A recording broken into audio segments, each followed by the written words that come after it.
제 생일날 케이크 앞에서 축하받기는커녕 계산서를 제 손에 쥐어주더군요. 손주 키우느라 힘들다며 늘 도와달라던 아들 부부. 그래서 외식 때도 여행 때도 단 한 번도 계산을 안 시킨 적이 없었죠. 그런데 그게 당연한 게 되어버렸습니다. 제가 딱 한마디 했습니다. 아무리 그래도 이건 아니지 않니? 그날 돌아온 대답은 제 인생을 바꾸어 버렸습니다. 안녕하세요. 이 사연은 실제 있었던 이야기를 각색하였습니다. 재미있게 시청해 주시고 좋아요, 구독, 알림 설정 꼭 부탁드립니다. 저는 김은숙이라고 합니다. 제 이야기를 들어주세요. 사람들은 흔히 말합니다. 부모 마음은 바다와 같다. 그만큼 넓고 깊고 아무리 퍼내도 마르지 않는다고요. 저도 그렇게 믿고 살았습니다. 아들 하나, 며느리 하나, 그리고 귀한 손주, 그 아이들이 웃는 모습 하나만 봐도 저는 기뻤습니다. 그래서였을까요? 처음부터 제가 계산하는 게 당연했습니다. 아들 부부가 결혼한 첫날부터 집들이를 한다며 외식 자리를 잡았을 때도 제가 계산을 했습니다. 며느리는 수줍게 웃으며 어머니, 아버지 감사합니다 했지요. 그때까지만 해도 저는 아무렇지도 않았습니다. 내 자식들이 아직 자리 잡지 못했으니 당연히 부모가 해줘야 한다고 여겼거든요. 하지만 문제는 시간이 지나도 변하지 않았다는 겁니다. 아들이 회사에 다니며 월급을 받고 며느리도 육아와 일을 병행하며 바쁘게 살았지만 외식을 나가면 늘 제가 지갑을 열었습니다. 처음에는 이제는 좀 자식들이 낼 법도 한데 싶으면서도 말하지 않았습니다. 그렇게 몇 년이 흘렀습니다. 손주가 태어났을 때도, 돌잔치를 할 때도, 여행을 갈 때도 늘 마지막 계산은 제 몫이었습니다. 며느리는 늘 같은 말만 했습니다. 애 키우는데 돈이 너무 많이 들어요.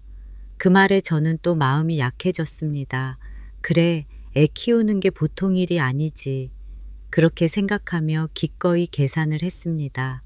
하지만 그 기꺼이라는 마음이 점점 습관이 되어가고 결국은 당연이 되어버렸다는 게 문제였습니다. 제 생일날이었습니다. 그날도 가족이 모두 모였습니다. 식당에서 아들, 며느리, 손주와 함께 케이크를 놓고 촛불을 불었습니다. 손주는 할머니 생일 축하해요 하며 손뼉을 쳤습니다. 순간 눈물이 핑 돌 정도로 행복했지요.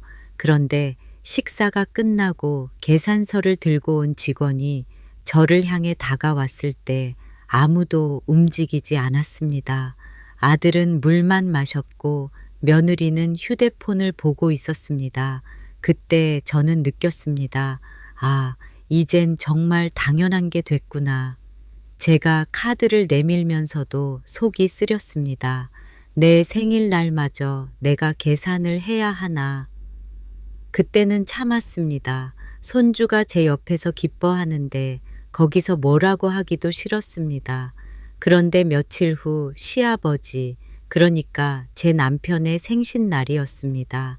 다시 가족들이 모였고 케이크를 준비했습니다.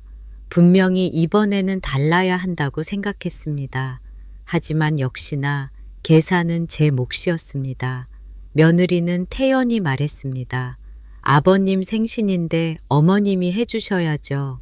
그 순간 제 속이 확 끓어올랐습니다. 무슨 말이야? 생신 당사자가 돈을 내야 한단 말이니? 입안까지 올라왔지만 꾹 참았습니다. 남편이 괜히 눈치 보며 저를 말렸거든요. 그날 밤 저는 잠을 이루지 못했습니다. 머릿속에는 수십 년 동안 제가 열어온 지갑이 주마등처럼 스쳐갔습니다. 내가 잘못한 걸까? 내가 너무 많이 베풀어서 이제는 당연하게 생각하는 걸까? 답답하고 억울했습니다. 저는 효도를 바란 적이 없었습니다. 그저 작은 성이라도 보여주길 바랐습니다. 어머니, 이번에는 저희가 낼게요 하는 말 한마디만 있었어도 달랐을 겁니다. 그러던 어느 날이었습니다. 아들 부부와 또다시 식사 자리에 앉았을 때 저는 결국 참지 못하고 입을 열었습니다. 아무리 그래도 이건 아니지 않니? 그 순간 아들과 며느리의 얼굴이 굳었습니다. 그리고 며느리가 무심히 뱉은 한마디. 그 말은 제 가슴에 대모처럼 박히고 말았습니다. 제가 그렇게 조심스레 말을 꺼냈을 때 식탁 위 공기가 순간 싸늘하게 굳어졌습니다. 아들은 젓가락을 멈췄고 손주는 무슨 뜻인지 몰라 해맑게 웃고 있었지요. 그때 며느리가 휴대폰에서 시선을 들더니 제 얼굴을 똑바로 바라보며 말했습니다. 어머니, 요즘 세상에 부모가 자식 챙기는 게 당연한 거 아니에요? 순간 저는 귀를 의심했습니다. 분명히 잘못 들은 줄 알았습니다. 뭐라고 하고 되묻자 며느리는 태연한 표정으로 이어갔습니다. 저희가 애 키우느라 얼마나 힘든지 어머니 아시잖아요. 솔직히 외식 몇 번, 여행 몇 번 챙겨주시는 거 그게 그렇게 힘드세요? 다 부모니까 하는 거잖아요. 그 말에 제 가슴이 철렁 내려앉았습니다. 그동안 제가 했던 모든 것들이 고마움이 아니라 당연히 되어버렸다는 걸 그 자리에서 깨달은 겁니다. 아들은 말없이 물만 들이켰습니다. 그 침묵이 오히려 더 쓰라렸습니다. 제가 아들에게 눈빛으로 호소하듯 바라보았지만 아들은 끝내 한마디도 하지 않았습니다. 그래, 며느리가 말을 잘못했을 수도 있지. 아들이라도 나서서 엄마 그런 말이 어디 있어. 고마워라고 말해주겠지. 그렇게 기대했는데 그 기대마저 무너져 내렸습니다. 저는 더 이상 밥이 넘어가지 않았습니다. 억지로 웃음을 지으며 자리만 겨우 지켰습니다. 하지만 속에서는 불덩이가 치밀어 오르고 있었습니다. 집으로 돌아오는 길 남편이 저를 흘끗 보며 중얼거렸습니다. 여보, 너무 마음에 담아두지 마. 요즘 젊은 것들이 다 그렇지 뭐. 그 말조차 위로가 되지 않았습니다. 요즘 젊은 것들이 다 그렇다? 아니었습니다. 이건 제 아들, 제 며느리의 문제였습니다. 그날 밤 저는 잠을 이루지 못했습니다. 며느리의 말이 계속 맴돌았습니다. 부모가 자식 챙기는 게 당연한 거 아니에요? 당연하다, 당연하다.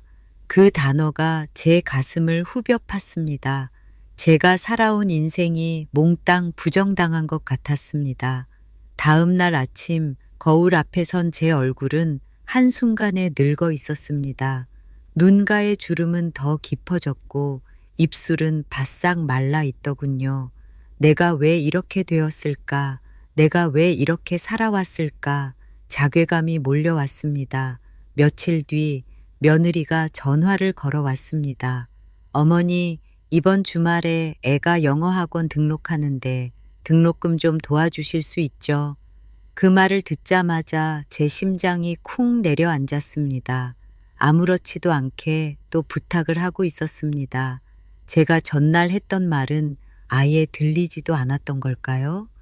저는 한동안 말이 나오지 않았습니다. 그때 옆에서 남편이 속삭였습니다. 그래도 손주한테 쓰는 건 아깝지 않잖아.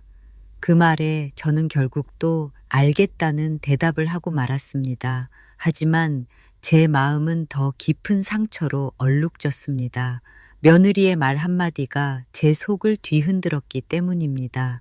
그날 밤 저는 남편과 진지하게 이야기를 꺼냈습니다. 여보, 우리가 평생 아들만 바라보고 살았는데 결국 돌아온 게 이거야. 우리가 당연히 해야 할 사람들로 전락해버린 거라고. 남편은 한숨을 내쉬며 말했습니다. 나도 알아. 그런데 이제 와서 뭘 어쩌겠나. 자식은 자식이고 손주는 손주인데. 그 말이 오히려 저를 더 단단하게 만들었습니다. 그래, 이제라도 바꿔야 한다. 내 인생, 우리 인생을. 그 후로 저는 조금씩 변화를 주기 시작했습니다. 외식을 나가도 예전처럼 바로 계산하지 않았습니다. 계산서가 나오면 일부러 가만히 앉아 있었습니다. 그러면 아들 부부가 서로 눈치를 보다가 결국 아들이 지갑을 꺼내곤 했습니다. 그 순간 저는 묘한 해방감을 느꼈습니다. 그래, 이게 당연한 거지. 내가 낼 필요가 없는 거지. 하지만 그럼에도 며느리의 표정은 늘 불만스러웠습니다. 어머니, 이번에도 안 내시네 하는 눈빛이었지요. 시간이 지날수록 갈등은 더 깊어졌습니다. 저는 점점 더 제 자신을 돌아보게 되었습니다. 나는 왜 이렇게 살았을까? 내가 벌어놓은 돈인데 왜 늘 아들 며느리를 위해 써야 하나? 이제라도 우리 부부를 위해 쓰면 안 되나? 그런 생각이 머릿속에서 떠나지 않았습니다. 어느 날 친한 친구와 점심을 먹으며 제 속마음을 털어놓았습니다. 그 친구는 제 얘기를 듣더니 고개를 끄덕이며 말했습니다. 은수가, 너 이제라도 늦지 않았어. 너 평생 자식만 바라보고 살았잖아. 이제는 네가 네 인생 살아야지. 남은 돈 있으면 너희 부부 여행도 다니고 좋은 데 쓰라고. 그 말에 저는 눈물이 왈칵 쏟아졌습니다. 마치 제 속마음을 정확히 알아준 것 같았거든요. 그날 집에 돌아온 저는 남편에게 다시 말했습니다. 여보, 이제 우리 달라져야 해. 더 이상 당연한 지갑 취급받으며 살 순 없어. 남편은 처음에는 망설였습니다. 그래도 애들인데 괜찮을까? 하지만 저는 단호하게 고개를 저었습니다. 우린 부모로서 할 만큼 했어. 이제는 우리 인생을 살아야 해. 그날 밤 저는 결심했습니다. 앞으로는 내 돈, 내 인생을 위해 쓰자. 아들과 며느리에게는 더 이상 무조건적인 지갑이 되지 말자. 그리고 단 한 가지, 손주의 대학 등록금만은 남겨두자. 그건 진짜 마지막으로 해줄 수 있는 거니까. 그 순간 제 가슴은 오랜만에 후련했습니다. 며느리의 충격적인 말 한마디가 저를 무너뜨렸지만 동시에 저를 다시 세우기도 했습니다. 며느리의 그 충격적인 말 한마디는 제 가슴을 무너뜨렸지만 동시에 제 마음속 깊은 곳에 단단한 벽을 세우게 만들었습니다. 부모가 자식 챙기는 게 당연하다는 말. 그날 이후 저는 그 단어가 머릿속을 떠나지 않았습니다. 밤마다 뒤척이며 생각했습니다. 내가 그동안 뭘 그렇게 잘못했나? 내가 지갑을 연 게 죄인가? 내가 내 자식 뒷바라지한 게 잘못인가? 그러나 결론은 하나였습니다. 내가 나를 챙기지 않았구나. 그 후로 저는 작은 변화부터 시작했습니다. 며느리가 전화를 걸어와 이번에 애가 미술학원 다닌다는데 등록금 좀 보태주실 수 있죠? 라고 했을 때 저는 망설이지 않고 대답했습니다. 미안하다. 이번엔 힘들겠다. 너희가 알아서 해봐라. 순간 며느리의 목소리가 딱딱하게 굳었습니다. 어머니, 지금까지 해주셨는데 왜 이번엔 안 되세요? 저는 차분히 말했습니다. 네가 말했잖니. 부모가 자식을 챙기는 게 당연하다고. 그럼 이제 너희가 너희 아이를 책임지는 게 당연하지 않겠니? 그 말에 잠시 정적이 흘렀습니다. 그리고 며느리는 불쾌한 기색을 숨기지 못한 채 전화를 끊어버렸습니다. 남편은 제 태도를 보며 의아해 했습니다. 여보, 네가 이렇게 단호한 건 처음이네. 저는 깊은 한숨을 내쉬며 말했습니다. 이제라도 바뀌어야지. 우리 남은 날들을 위해 살아야 해. 남편은 여전히 미련이 남은 듯 머뭇거렸습니다. 그래도 손주는 챙겨야 하지 않겠어. 저는 고개를 끄덕였습니다. 그래, 손주는 다르지. 그 아이 대학 등록금은 남겨두자. 하지만 그 외엔 더 이상 지갑 열지 않을 거야. 남편은 잠시 말이 없더니 이내 웃으며 말했습니다. 그래, 이제 우리도 좀 즐겨보자. 평생 자식만 바라봤으니 이제는 우리도 우리 인생 살아야지. 그날 이후 우리는 행동으로 옮기기 시작했습니다. 먼저 오래전부터 가고 싶었던 여행을 계획했습니다. 제주도, 경주, 그리고 오래 꿈꾸던 해외여행까지 비행기를 타고 창밖을 내려다 보는데 제 마음은 마치 소녀 시절로 돌아간 듯 설레었습니다. 여보, 우리 이렇게 여행 다니는 거 몇 년 만이지? 남편은 환하게 웃으며 대답했습니다. 글쎄, 결혼하고 신혼여행 이후 처음이네. 그동안은 늘 자식 생각만 하느라 이런 날이 올 줄 몰랐네. 우리는 맛집을 찾아다니며 마음껏 먹었고 카메라로 서로의 사진을 찍어 주었습니다. 그 순간 저는 깨달았습니다. 내가 이렇게 웃을 수 있는 사람이었구나. 내가 이렇게 행복할 수 있는 사람이었구나. 그러나 우리의 변화는 곧 아들 부부의 눈에 띄었습니다. 며느리는 은근히 불편한 기색을 드러냈습니다. 어머니, 요즘 자꾸 여행 다니시던데 돈 괜찮으세요? 저희는 애 학원비 때문에 빠듯한데. 저는 단호하게 말했습니다. 우리가 번 돈이잖니. 이제는 우리를 위해 쓰고 싶다. 그 말에 며느리는 입술을 깨물며 말했습니다. 아니, 손주 생각도 좀 해주셔야죠.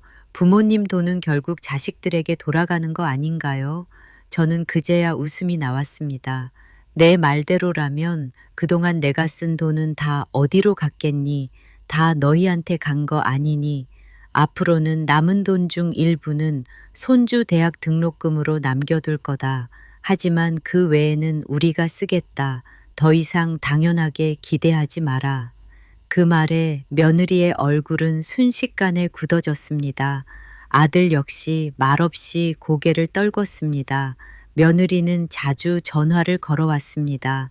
어머니, 이번에 집 보수 공사하는데 돈이 좀 필요해요. 어머니, 애가 수학 캠프 가는데 비용 좀 부탁드려요. 하지만 그때마다 저는 차갑게 말했습니다. 미안하다. 이제는 너희가 알아서 해라.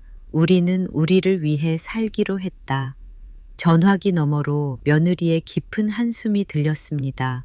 그리고 끝내 그녀는 참다 못해 이렇게 내뱉었습니다. 어머니, 저희 곤란하게 하실 건가요? 결국 부모님 돈은 다 자식 몫인데 왜 굳이 그러세요? 저는 단호히 대답했습니다. 곤란하게 하는 게 아니야. 내가 내 인생을 사는 거야. 내 돈은 내 인생을 위해 쓰겠다. 그게 왜 문제니? 시간이 지날수록 아들 부부와의 관계는 서서히 멀어졌습니다. 예전처럼 자주 찾아오지도 않았습니다. 찾아와도 표정에는 불만이 가득했고 대화는 늘 짧게 끊겼습니다. 하지만 이상하게도 저는 전혀 불행하지 않았습니다. 오히려 마음이 가벼웠습니다. 남편과 함께 소소한 행복을 즐기며 살았습니다. 주말마다 근교 여행을 다니고 오래 미뤄왔던 집 인테리어도 새로 했습니다. 친구들과 만나 웃고 떠드는 시간도 늘어났습니다. 여보, 우리가 이렇게 늦게나마 우리 삶을 찾게 될 줄 누가 알았겠어. 그러게, 그동안은 늘 아들, 며느리, 손주만 생각했는데 이제야 우리도 사람답게 사는구나. 그러던 어느 날 손주가 집에 찾아왔습니다. 할머니, 요즘 왜 자주 못 봐요? 그 말에 제 가슴이 순간 아려왔습니다. 하지만 저는 따뜻하게 미소 지으며 말했습니다. 할머니가 요즘은 여행도 다니고 친구들도 만나고 조금 바쁘네. 그래도 널 얼마나 사랑하는지는 변함없단다. 손주는 해맑게 웃으며 제 품에 안겼습니다. 그 순간 저는 결심이 틀리지 않았다는 걸 알았습니다. 나는 여전히 손주를 사랑하지만 이제는 나 자신도 사랑하기로 한 겁니다. 아들 부부는 점점 불안해했습니다. 어머니, 돈을 그렇게 펑펑 쓰시면 나중에 저희가 곤란해져요. 저는 웃으며 대답했습니다. 네가 곤란해지는 게 왜 내 걱정이니? 난 내 인생 걱정하기도 벅차다. 손주 대학 등록금만은 남겨둘 테니 걱정 마라. 그 외에는 더 이상 바라지 마라. 그 말에 아들의 얼굴은 창백해졌습니다. 며느리는 화가 난 듯 자리에서 벌떡 일어나더군요. 하지만 저는 더 이상 두렵지 않았습니다. 평생 자식만을 위해 살며 당연시되던 인생에서 비로소 제 인생을 되찾았기 때문입니다. 아들 부부가 우리 집에 찾아온 건 어느 일요일 저녁이었습니다. 예전 같으면 손주를 데리고 웃으며 들어섰겠지만 그날은 분위기부터 심상치 않았습니다. 며느리는 입술을 꽉 깨문 채 들어왔고 아들은 묵묵히 뒤를 따랐습니다. 어머니, 아버지, 할 얘기가 있어서 왔습니다. 며느리가 먼저 운을 뗐습니다. 그 목소리는 단호했고 어딘가 날선 긴장감이 서려 있었습니다. 요즘 어머니, 아버지께서 생활을 너무 펑펑하시는 것 같아요. 그 말에 제 가슴이 순간 철렁 내려앉았습니다. 펑펑 쓴다. 내가 내 돈으로 내 인생을 사는 게 왜 펑펑 쓰는 거지? 남편이 먼저 대답했습니다. 우리가 벌어놓은 돈이고 우리가 쓰는 게 뭐가 문제냐. 그러자 며느리는 참았던 듯 목소리를 높였습니다. 아니, 부모님 돈은 결국 자식에게 돌아오는 거잖아요. 근데 이렇게 여행 다니시고 비싼 데 다니시고 그럼 저희는 뭐가 남습니까? 그 순간 저는 참을 수 없었습니다. 뭐가 남느냐고. 내가 평생 너희한테 쏟아부은 게 얼마인데 이제 와서 그런 말을 해? 내 생일에도 네 시아버지 생신에도 내가 계산했지. 명절 때마다 내가 챙겨줬고 손주 학원비며 등록금이며 내가 안 낸 게 있니? 제 목소리는 떨렸고 두 손은 꽉 쥐어져 있었습니다. 그동안 억눌렀던 서운함이 한꺼번에 터져 나온 겁니다. 아들은 여전히 고개를 숙이고 있었습니다. 아들아, 너는 왜 아무 말도 못하니? 네 아내가 저런 소리를 해도 가만히 있니? 아들은 한참을 침묵하다가 겨우 입을 열었습니다. 엄마, 우리도 요즘 너무 힘들어. 손주 키우는데 돈이 많이 들어. 엄마가 예전처럼 좀 더 도와주셨으면 해서 그런 거야. 그 말은 제 가슴을 또 한 번 후벼 팠습니다. 예전처럼 좀 더 도와달라. 예전처럼 당연하게 저는 차갑게 웃었습니다. 그래, 너희 힘든 거 안다. 하지만 이제는 우리가 우리를 위해 살기로 했어. 손주 대학 등록금은 남겨두겠다고 분명히 말했지? 그게 마지막이야. 그 외에는 기대하지 마라. 며느리는 믿기지 않는다는 듯 눈을 크게 뜨고 저를 바라봤습니다. 어머니, 그게 무슨 말씀이세요? 부모가 자식을 챙기는 게 당연한 건데. 그 순간 제 속이 끓어올라 말이 터져 나왔습니다. 그 말이 나를 이렇게 만든 거야. 네가 했던 말, 부모가 자식을 챙기는 게 당연하다 했지? 그럼 자식은 부모를 챙기는 게 당연하지 않니? 내가 늙고 힘들어지면 넌 날 챙길 거니? 내 말대로라면 그게 당연해야 하는 거 아니니? 며느리는 순간 말문이 막힌 듯 아무 말도 하지 못했습니다. 분위기는 얼어붙었고 손주만이 천진난만하게 장난감을 가지고 놀고 있었습니다. 그 모습을 보니 가슴이 아팠지만 이번만큼은 물러설 수 없었습니다. 앞으로는 우리 돈, 우리를 위해 쓸 거다. 손주 대학 등록금만은 남겨둘 거다. 하지만 그 외에는 한 푼도 바라지 마라. 제 목소리는 단호했고 남편도 고개를 끄덕였습니다. 맞다. 이제 우리도 우리 삶 좀 살자. 평생 자식만 바라보다가 결국 남는 건 서운함 뿐이더라. 며느리는 끝내 참지 못하고 자리에서 일어섰습니다. 어머니, 아버지, 정말 이렇게 나오실 거예요? 손주가 있는데 손주를 생각해서라도 조금은. 저는 며느리의 말을 끊으며 단호하게 말했습니다. 손주는 내 마음으로, 내 사랑으로 충분히 챙길 거다. 하지만 돈은 다르다. 돈은 더 이상 너희를 위해 쓰지 않는다. 그 말에 며느리의 얼굴은 창백해졌습니다. 그리고 결국 아들의 손을 잡아 끌며 집을 나가버렸습니다. 문이 쾅 하고 닫히자 거실에는 정막이 흘렀습니다. 남편은 긴 한숨을 내쉬며 저를 바라봤습니다. 여보, 이렇게까지 해야 할까? 저는 조용히 웃으며 말했습니다. 여보, 이제라도 해야 해. 늦었지만 우리가 우리 인생을 살기 위해서는 이렇게 해야 해. 더는 흔들리지 말자. 우린 충분히 해줬어. 남편은 한동안 제 얼굴을 바라보다가 이내 고개를 끄덕였습니다. 그리고 제 손을 꼭 잡아주었습니다. 그날 밤 저는 깊은 잠에 빠졌습니다. 오랜만에 후회도 자책도 억울함도 없이 편안한 잠을 잘 수 있었습니다. 마치 무거운 짐을 내려놓은 듯이요. 며칠 뒤 저는 오랜 친구들과 모임에 나갔습니다. 여행 얘기, 손주 얘기를 하며 깔깔 웃는 그 시간이 그렇게 소중할 수 없었습니다. 그때 저는 확실히 느꼈습니다. 이제야 내가 내 인생을 찾았구나.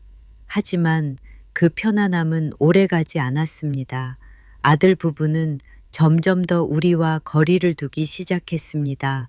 전화도 뜸해졌고 손주도 자주 보지 못했습니다. 그러나 이상하게도 제 마음은 흔들리지 않았습니다. 예전처럼 혹시 내가 잘못했나 자책하지 않았습니다. 오히려 이제라도 내 삶을 찾았으니 후회 없다는 확신이 더 강해졌습니다.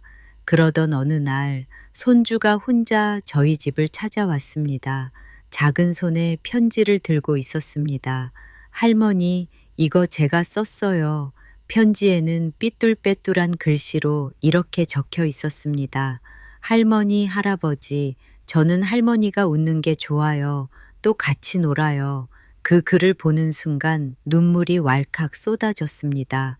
그래, 결국 내가 지켜야 할 건 이 아이의 웃음이지 아들 부부의 당연한 요구가 아니구나.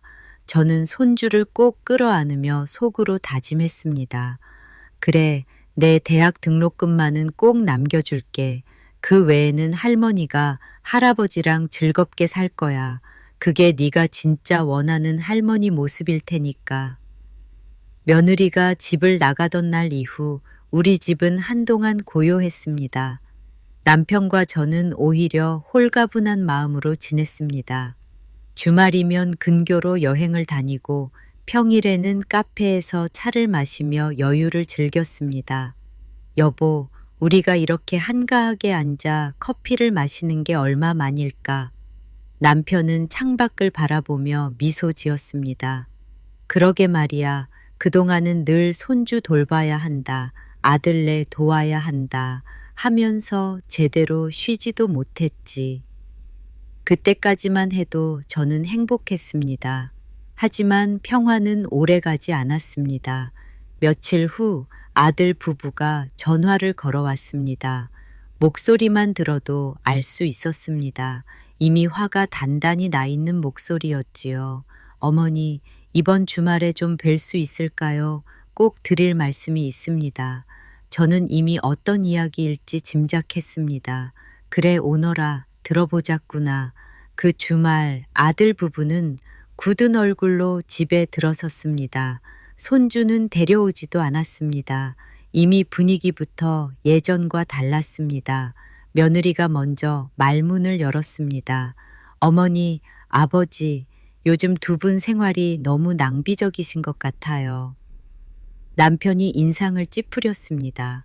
낭비? 우리가 우리 돈으로 쓰는 게 왜 낭비냐. 그러자 아들이 곧장 말을 이었습니다. 아버지, 어머니, 저희도 알잖아요. 결국 부모님 재산은 다 저희에게 내려올 거예요. 그런데 이렇게 여행 다니고 집 고치고 쓰시기만 하면 저희한테 뭐가 남습니까? 저는 순간 숨이 막히는 듯 했습니다. 그동안 제 마음속에서만 의심하던 말이었는데 아들의 입에서 직접 들으니 충격이 더 컸습니다. 뭐가 남느냐고, 네가 지금 그 말을 직접 하는 거니? 제 목소리는 떨렸습니다. 아들은 당황한 듯 잠시 멈췄다가 이내 고개를 빳빳이 들고 말했습니다. 네, 맞습니다. 저희도 현실이 있으니까요. 손주 교육비며 생활비며 앞으로 들어갈 돈이 한두 푼이 아닌데 부모님이 이렇게 쓰시면 저희는 어떻게 합니까? 제 속에서 억울함과 분노가 동시에 치밀어 올랐습니다. 네가 지금 말하는 건 결국 내 인생을 너희를 위해 희생하라는 거 아니냐. 내가 평생 너희 위해 쓴 게 얼마인데 이제 와서 뭐가 남느냐고 따지니 내 생일에도 네 아버지 생신에도 내가 계산했지. 명절마다 내가 챙겨줬고 손주 돌보면서도 지갑은 늘 내 몫이었지. 그런데 이제 와서 부모가 자기 돈 좀 쓰겠다는 게 그렇게 못마땅하냐. 며느리는 더 이상 참지 못하고 목소리를 높였습니다. 어머니, 그렇게 말씀하시면 너무하시네요. 저희는 단지 부모님이 조금 더 저희 사정을 생각해 주셨으면 하는 겁니다. 요즘 세상에 애 하나 키우려면 돈이 얼마나 드는지 아세요? 학원비, 교재비, 체험학습, 숨만 쉬어도 돈이에요. 그 말에 남편이 비웃듯 웃었습니다. 그래, 힘든 건 안다. 하지만 그건 내 몫이지 우리 몫이 아니다. 우리가 너희 자식까지 다 책임져야 하니 우린 이미 너희 부모로서 할 만큼 했어. 더 이상 바라지 마라. 분위기는 점점 험악해졌습니다. 아들은 고개를 들고 저를 똑바로 바라봤습니다. 엄마, 아빠, 저희가 서운해서 이러는 겁니다. 솔직히 예전에는 뭐든 다 도와주시더니 이제 와서 갑자기 이렇게 변하시면 저희는 혼란스럽습니다. 저는 차갑게 대답했습니다. 혼란스러워? 그럼 내가 묻겠다. 너희는 내 생일날 내가 지갑을 열었던 그 순간 혼란스럽지 않았니? 네 아버지 생신날 네가 축하한다는 말 한마디 없이 계산서를 내민 그 순간 너는 아무렇지 않았니? 나는 그때 혼란스러웠다. 너무나 서운하고 너무나 억울해서. 아들은 말문이 막혔는지 아무 대답도 하지 못했습니다. 하지만 며느리는 포기하지 않았습니다. 어머니, 그래도 부모 자식 간인데 그렇게 딱 잘라 말씀하시면 저희 입장도 너무 곤란합니다. 저는 단호히 잘라 말했습니다. 곤란한 건 내 입장이고 내 인생은 내 인생이다. 앞으로는 우리 부부가 우리를 위해 살 거다. 손주 대학 등록금만 남겨두겠다 했지? 그게 마지막이다. 그 외에는 한 푼도 바라지 마라. 며느리의 얼굴은 굳어졌고 아들의 눈빛은 흔들렸습니다. 결국 두 사람은 더 말을 잇지 못한 채 자리에서 일어났습니다. 문이 쾅 하고 닫히는 소리가 거실에 메아리 쳤습니다. 남편은 깊은 한숨을 내쉬었습니다. 여보, 이렇게까지 해야 할까? 아들이 불쌍하긴 해. 저는 단호하게 고개를 저었습니다.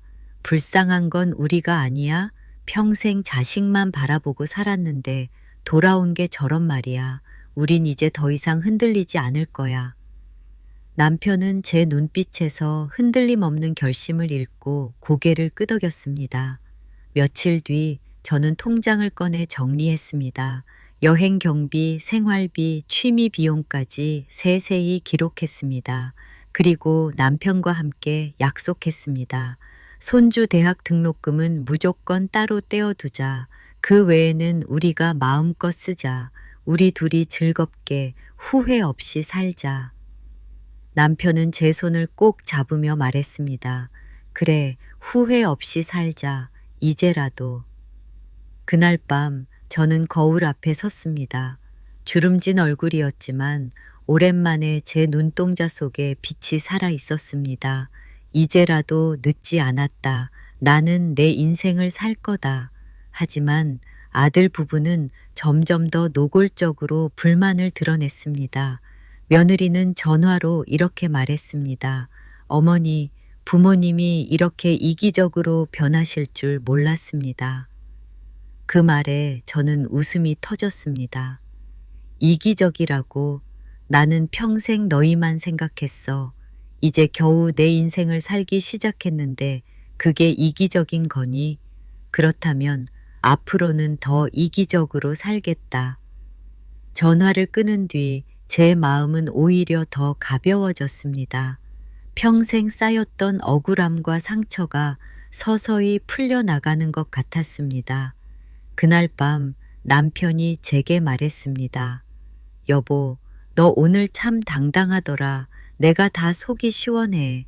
저는 미소 지으며 대답했습니다.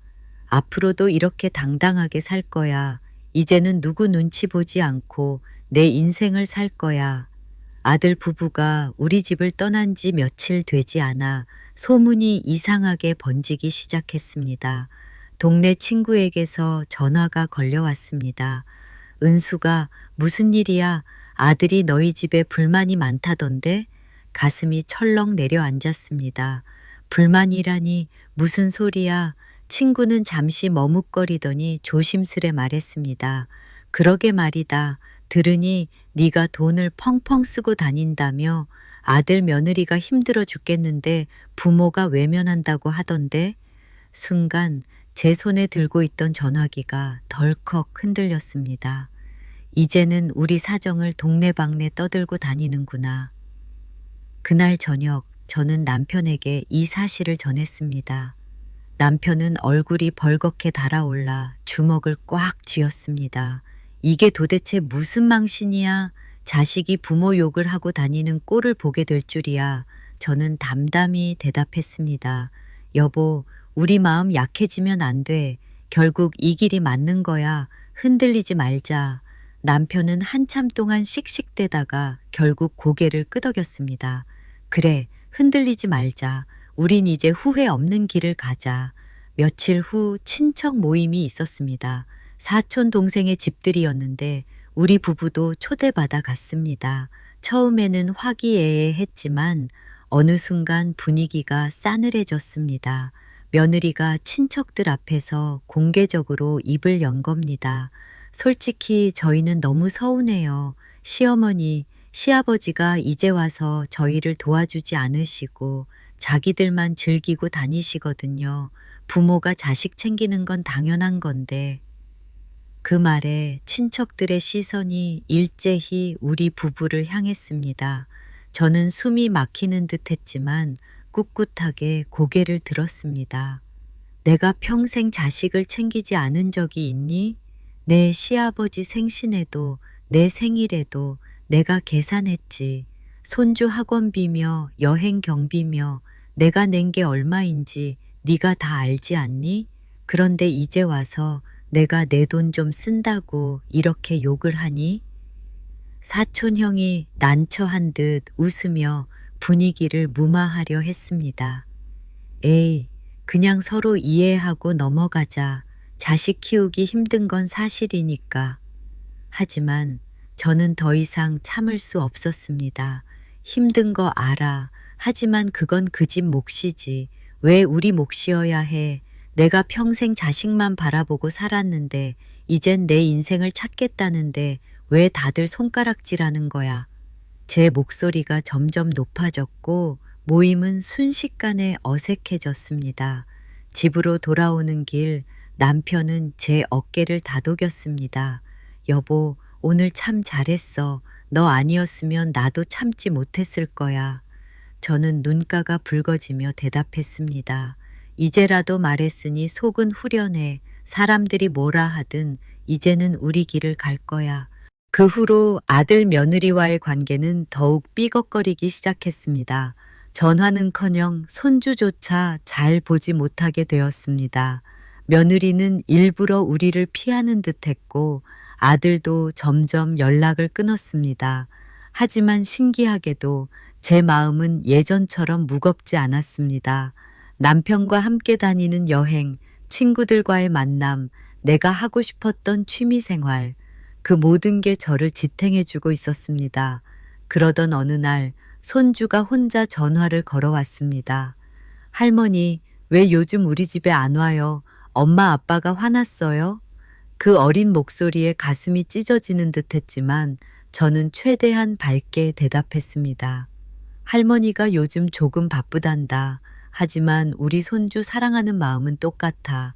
네가 공부 열심히 하면 나중에 할머니가 내 대학 등록금은 꼭 준비해 줄 거야. 손주는 기뻐하며 대답했습니다. 정말요? 약속했어요. 그 약속이 저에게도 큰 힘이 되었습니다. 그래, 마지막까지 지킬 건 손주뿐이야. 시간이 흐를수록 아들 며느리는 우리를 점점 더 비난하기 시작했습니다. 심지어 아들은 술에 취해 전화를 걸어 이렇게 말했습니다. 엄마, 아빠, 결국 부모 돈은 다 자식 거야. 왜 그렇게 아까워하세요? 우리가 힘든데 조금 더 도와주시면 안 돼요? 저는 단호하게 말했습니다. 아들아, 이제 그만해라. 우린 너희에게 충분히 해줬다. 이제는 우리가 우리 인생을 살 거다. 아들은 화난 목소리로 전화를 끊었지만 제 마음은 흔들리지 않았습니다. 그러나 친척들 사이에서는 말들이 오갔습니다. 은숙이네가 원래 그렇게 인색한 집 아니었는데, 아니, 자식은 힘든데 부모가 너무한 거 아냐? 그런 말들이 제 귀에 들어올 때마다 가슴이 쓰렸습니다. 하지만 저는 다시 마음을 다잡았습니다. 그래, 욕을 먹더라도 내 인생은 내 인생이다. 이제 흔들리지 않겠다. 남편은 저를 바라보며 말했습니다. 여보, 이제 우리 둘만 믿고 가자. 사람들이 뭐라 해도 우리 삶은 우리가 책임지는 거니까. 저는 고개를 끄덕이며 그의 손을 꼭 잡았습니다. 그래, 이제는 우리가 주인이다. 더 이상은 누구도 내 삶을 흔들 수 없어. 그날 밤 저는 창문을 열고 밤하늘을 바라봤습니다. 별빛이 쏟아지는 하늘 아래 제 가슴은 이상하리만치 평온했습니다. 그래, 이제야 진짜 자유로워졌다. 친척 모임에서 있었던 일 이후 아들 부부는 아예 우리를 찾지 않았습니다. 예전에는 주말마다 손주를 데리고 놀러 오곤 했는데 이제는 한 달이 가도록 얼굴 한번 보지 못했습니다. 처음엔 서운했습니다. 아들네가 너무 심한 거 아니야. 아무리 서운해도 부모를 이렇게 피할 수 있나. 제가 중얼거리자 남편은 무표정하게 담배를 피워 물었습니다. 여보, 너무 기대하지 마. 우리 이미 다 들었잖아. 우릴 부모로 보는 게 아니라 지갑으로 보는 거였어. 그 말이 제 가슴에 날카롭게 박혔습니다. 맞는 말이었습니다. 그동안 우리는 부모가 아니라 그저 늘 열려있는 돈줄이었던 겁니다. 며칠 뒤 마트에서 장을 보다가 우연히 아들 부부와 마주쳤습니다. 손주는 카트에 앉아 해맑게 손을 흔들었습니다. 할머니, 그 목소리에 제 심장이 덜컥 내려앉았습니다. 저도 반갑게 손을 흔들었지만 며느리의 표정은 차가웠습니다. 어머니, 장 보러 오셨어요? 형식적인 인사뿐이었습니다. 제가 손주를 안아보려고 다가가자 며느리는 슬쩍 카트를 밀어버렸습니다. 순간 제 손이 허공에 멎었고 제 얼굴은 얼어붙었습니다. 얘, 왜 그러니? 내가 손주 좀 안아보겠다는데. 제가 떨리는 목소리로 말하자 며느리는 싸늘하게 대답했습니다. 요즘은 자주 뵙지도 않으시잖아요. 아이도 헷갈려 할까 봐요. 그 말은 칼날처럼 제 가슴을 베었습니다. 내가 자주 안 찾아간 게 아니라 너희가 나를 피한 거잖아. 말하고 싶었지만 꾹 삼켰습니다. 그 순간 손주의 눈망울만이 저를 붙잡고 있었습니다. 집으로 돌아오는 길, 저는 끝내 눈물을 터뜨렸습니다. 남편은 운전대를 잡은 채 묵묵히 말했습니다. 여보, 이제 알았지? 더 이상 미련 두지 마. 우린 우리끼리만 잘 살면 돼. 저는 눈물을 닦으며 고개를 끄덕였습니다. 그래, 이제는 나도 마음을 비우겠다. 그 후 저는 아들 부부에게 전화를 걸지 않았습니다. 생일이든 기념일이든 일부러 연락을 하지 않았습니다. 놀라운 건 그들도 전혀 연락해오지 않았다는 겁니다. 마치 서로의 존재를 지워버린 듯. 남편은 그 모습을 보며 씁쓸하게 웃었습니다. 이제 확실히 알겠지? 우리가 돈을 쥐고 있을 때만 필요했던 거야. 저는 담담히 대답했습니다. 그래도 다행이야. 이제라도 진실을 알았으니까 차라리 빨리 알아서 마음이 편해. 우리는 점점 더 우리 둘만의 삶에 집중했습니다. 아침이면 함께 산책을 나가고 저녁이면 맛있는 음식을 해먹으며 대화를 나눴습니다. 가끔은 영화를 보러 가고 친구들과 어울리며 웃기도 했습니다. 여보, 우리가 이렇게 웃은 게 몇 년 만이지? 남편이 묻자 저는 대답했습니다. 글쎄, 아마도 아들이 결혼하기 전일 거야. 그 뒤로는 늘 자식 걱정만 했으니까. 남편은 제 손을 꼭 잡으며 말했습니다. 이제라도 웃게 돼서 다행이야. 늦었지만 괜찮아. 하지만 마음 한구석이 완전히 편한 건 아니었습니다. 손주 생각이 자꾸 났습니다. 어느 날은 학교 앞을 지나가다가 손주가 같은 또래 아이들과 뛰노는 모습을 보았습니다. 그때 눈물이 왈칵 쏟아졌습니다. 내 손주도 저렇게 컸을 텐데 지금은 날 잊은 건 아닐까. 남편은 제 등을 두드리며 말했습니다. 여보, 우리가 손주 사랑하는 마음까지 버린 건 아니잖아. 그 아이 대학 등록금은 꼭 남겨두기로 했잖아. 그게 우리가 할 수 있는 마지막 도리야. 그 말에 저는 고개를 끄덕였습니다. 그래, 내가 지금 당장은 손주를 안아주지 못해도 미래를 지켜줄 수는 있지. 그 무렵 며느리가 다시 연락을 해왔습니다. 하지만 그 목소리엔 애틋함은커녕 차가운 계산만이 담겨 있었습니다. 어머니, 애가 영어 캠프 가는데 비용이 좀 필요해요. 손주를 위해서니까 도와주셔야죠. 저는 차분하게 대답했습니다. 미안하다. 손주 대학 등록금 외에는 더 이상 도와줄 수 없다 했잖니. 그러자 며느리는 짜증을 숨기지 않았습니다.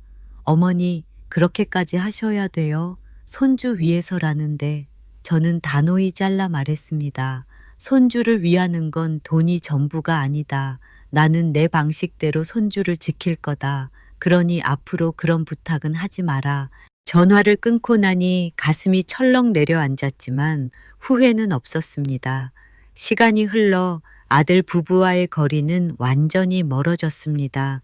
명절에도 얼굴을 보지 못했고 집에는 정막만이 감돌았습니다. 하지만 이상하게도 저와 남편은 서로에게서 새로운 힘을 얻고 있었습니다. 여보, 우리가 진작 이렇게 살았더라면 얼마나 좋았을까. 그러게. 하지만 늦게라도 깨달았으니 다행이지. 우리는 서로를 바라보며 웃었습니다. 그 순간만큼은 외롭지 않았습니다. 그러던 어느 날 손주가 몰래 우리 집에 찾아왔습니다.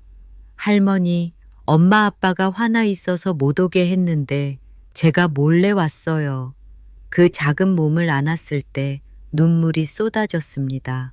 내 새끼, 할머니가 널 얼마나 보고 싶었는지 아니? 손주는 해맑게 웃으며 말했습니다. 할머니, 나중에 크면 제가 할머니랑 여행도 다닐 거예요. 그러니까 오래오래 사세요. 그 말은 제 가슴 깊숙이 스며들었습니다. 그래, 내가 끝까지 지켜야 할 건 바로 이 아이구나. 손주가 돌아간 뒤 저는 남편과 마주 앉아 말했습니다. 여보, 더 이상 아들 부부에겐 기대도 미련도 두지 말자. 우린 손주만 생각하고 우리 인생만 즐기자. 남편은 단호히 고개를 끄덕였습니다. 그래, 이제 확실히 알았어. 우리 둘만의 길을 가자. 그날 밤 저는 창문을 열고 하늘을 올려다봤습니다. 차갑지만 맑은 밤바람이 제 얼굴을 스쳤습니다. 그래, 이제 나는 자유다. 아들과 며느리는 날 외면했지만 나는 내 인생을 찾았다. 그리고 손주, 너를 위해 마지막 힘을 남겨둘 거야. 아들 부부와의 관계는 날이 갈수록 멀어져 갔습니다. 한때는 매주 집에 찾아와 웃음소리를 남기던 아이들이었지만 이제는 석 달이 지나도록 얼굴 한번 보지 못했습니다. 남편은 무심한 듯 TV를 보며 중얼거렸습니다. 애들이 정말 이렇게까지 할 줄은 몰랐네. 그래도 피는 못 속인다더니 결국은 피가 무슨 소용이냐. 저는 잠시 멍하니 창밖을 바라보다가 대답했습니다. 여보, 이제 기대하지 말자. 애들이 우리를 찾는 건 돈 때문이었어. 그걸 알았으면 됐지. 그러던 어느 날 며느리에게서 전화가 걸려왔습니다. 오랜만에 연락이었지만 목소리에는 반가움이 전혀 묻어나지 않았습니다. 어머니, 요즘 잘 지내시죠? 형식적인 안부 뒤에 곧장 본론이 나왔습니다. 저희가 요즘 집 대출이 많이 부담돼서 혹시 좀 도와주실 수 있을까요? 저는 차갑게 웃으며 대답했습니다. 대출은 너희 집 문제지 우리 문제는 아니잖니. 그러자 며느리의 목소리는 단단히 굳어졌습니다. 어머니, 부모가 자식 힘들 때 돕는 게 도리 아닙니까? 저는 단호히 잘라 말했습니다. 도리는 이미 충분히 했다.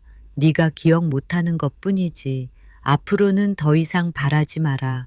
손주 대학 등록금만은 남겨두겠다 했잖니. 그게 끝이다. 전화를 끊자마자 가슴은 철렁 내려앉았지만 후회는 없었습니다. 며칠 뒤 친척에게서 또 연락이 왔습니다. 은수가 너희 아들이 요즘 술자리에서 너희 욕을 하고 다닌다더라. 부모가 자기들 버렸다느니 손주까지 외면했다느니. 그 말을 듣는 순간 얼굴이 화끈 달아올랐습니다. 버렸다니? 내가 뭘 버렸다고 그래? 내가 손주까지 외면했다고? 내가 대학 등록금은 꼭 남겨두겠다고 했는데. 눈물이 치밀어 올랐지만 저는 이를 악물고 참았습니다. 여보, 이제 알겠지? 남편이 무겁게 말했습니다. 자식도 결국 우리를 이해해주지 못해. 이제 우리가 우리를 지켜야 해.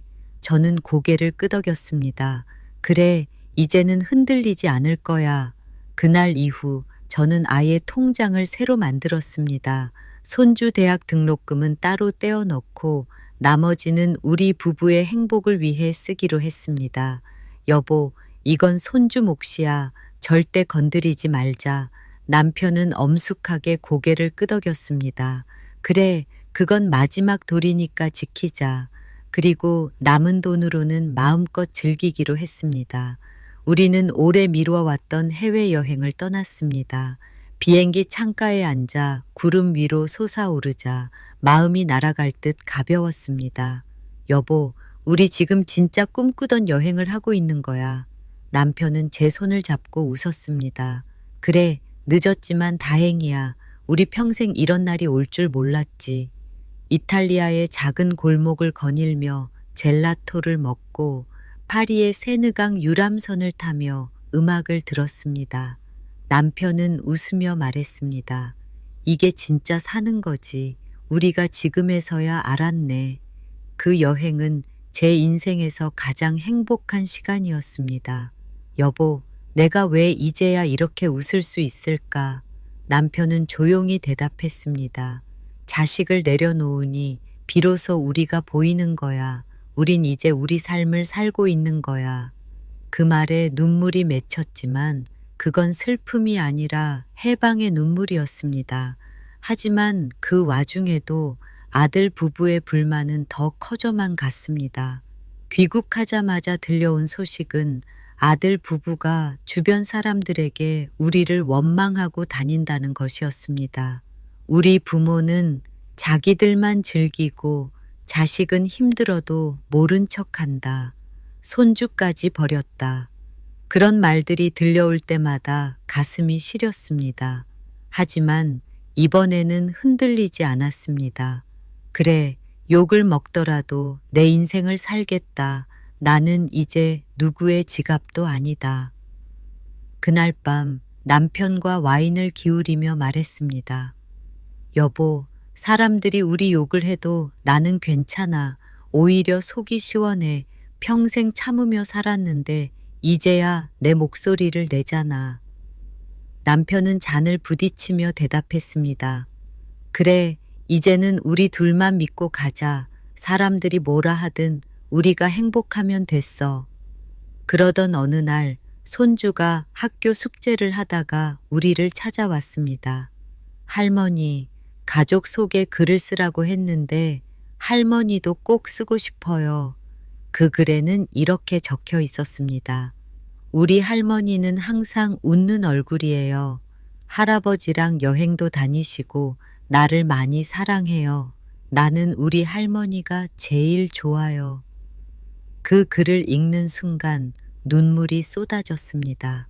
그래, 내가 지켜야 할 건 바로 이거다. 돈도 사람들의 시선도 아니고 바로 이 아이의 웃음이었다. 저는 손주의 머리를 쓰다듬으며 속으로 다짐했습니다. 그래, 내 대학 등록금은 꼭 지켜줄게. 그리고 나머지는 할머니가 할아버지랑 즐겁게 쓸 거야. 그게 네가 진짜 원하는 할머니 모습일 거야. 그날 밤 저는 오랜만에 깊은 잠에 빠졌습니다. 아들 며느리의 원망도 주변의 비난도 더 이상 제 마음을 흔들지 못했습니다. 내 안에는 오직 한 가지 다짐만이 남아 있었습니다. 남은 인생 후회 없이 쓰고 웃으며 살자. 시간은 빠르게 흘러 어느덧 몇 년이 지나 있었습니다. 우리 집안의 분위기는 여전히 서먹했고 아들 부부는 여전히 차갑게 등을 돌린 채 살아갔습니다. 하지만 신기하게도 제 마음은 예전처럼 아프지 않았습니다. 그 사이 저는 남편과 수없이 많은 곳을 다녔습니다. 바다를 바라보며 해돋이를 맞이했고 산속 펜션에서 새소리를 들으며 아침을 열었습니다. 젊었을 때는 꿈도 못 꾸던 여행들을 하나하나 채워나갔습니다. 여보, 우리가 이제야 비로소 사람답게 사는 것 같아. 남편은 고개를 끄덕이며 제 손을 꼭 잡았습니다. 맞아, 은수가. 이게 진짜 우리 삶이지.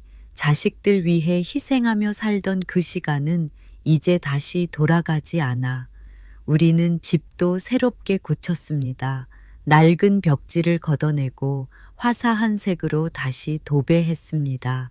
마당에는 작은 텃밭을 가꾸며 꽃을 심었습니다. 그 모습은 마치 두 번째 신혼 같았습니다. 동네 사람들은 놀라며 말했습니다. 어머, 은숙 씨 얼굴이 환해졌네. 몇 살은 젊어 보인다니까. 저는 그 말에 웃으며 대답했습니다. 이제야 제 인생을 사니까요. 하지만 아들 부부는 달라지지 않았습니다. 여전히 원망을 입에 달고 살았습니다. 우리 부모는 자기들만 챙기고 우리를 버렸다.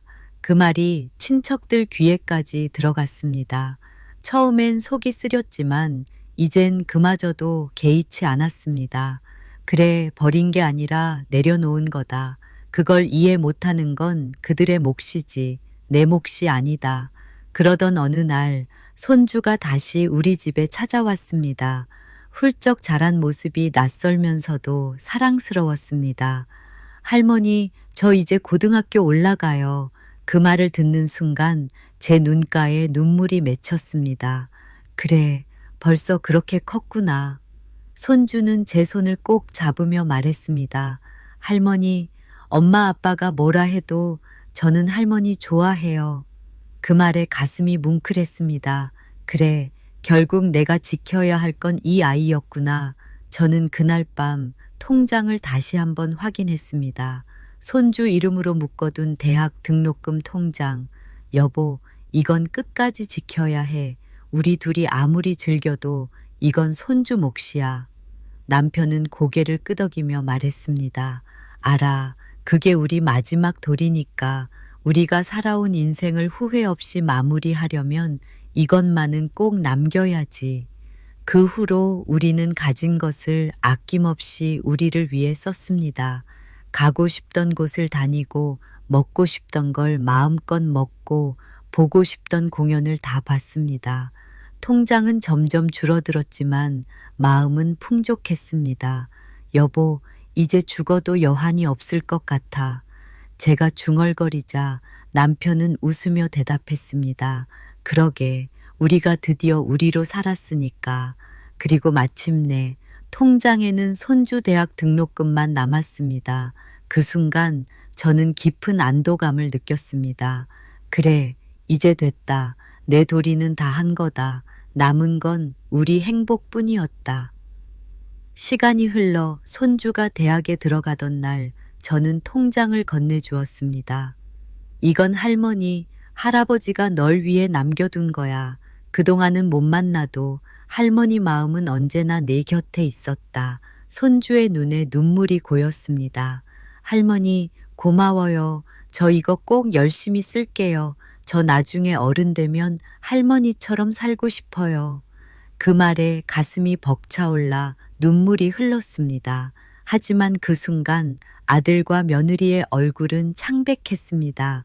그제야 깨달은 듯 눈빛에 후회가 가득 담겨 있었습니다. 엄마, 우리가 너무 했어. 엄마가 이렇게까지 해주셨는데 며느리도 눈물을 흘리며 고개를 숙였습니다. 어머니, 제가 몰랐습니다. 당연하다고만 생각했어요. 이제 와서야 깨닫네요. 저는 담담히 웃으며 대답했습니다. 늦게라도 깨달았으니 됐다. 하지만 이제는 바라지 마라. 난 내 인생을 살았고 내 도리를 다 했다. 그걸로 충분하다. 아들과 며느리는 끝내 오열했지만 제 마음은 단단했습니다. 이제는 흔들리지 않았습니다. 그날 밤 남편과 저는 마당에 앉아 별빛을 바라봤습니다. 여보, 우리 정말 잘했지? 남편은 제 손을 꼭 잡으며 대답했습니다. 그래, 은수가, 우린 후회 없는 길을 걸었어. 자식에게 휘둘리지 않고 우리를 위해 살았어. 그게 가장 잘한 선택이야. 저는 하늘을 올려다보며 속으로 중얼거렸습니다. 그래, 이제 나는 행복하다. 비로소 내 삶을 살았으니까. 그렇게 우리의 이야기는 끝이 났습니다.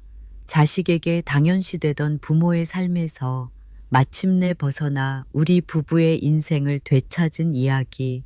재산은 우리를 위해 쓰고 단 하나 손주를 위한 대학 등록금만 남긴 선택. 그것이 결국 우리를 가장 행복하게 했습니다. 그리고 뒤늦게 후회하는 아들 며느리. 그들의 눈물이 우리를 되돌리지는 못했지만 그 순간만큼은 세상 누구보다 당당하고 자유로웠습니다.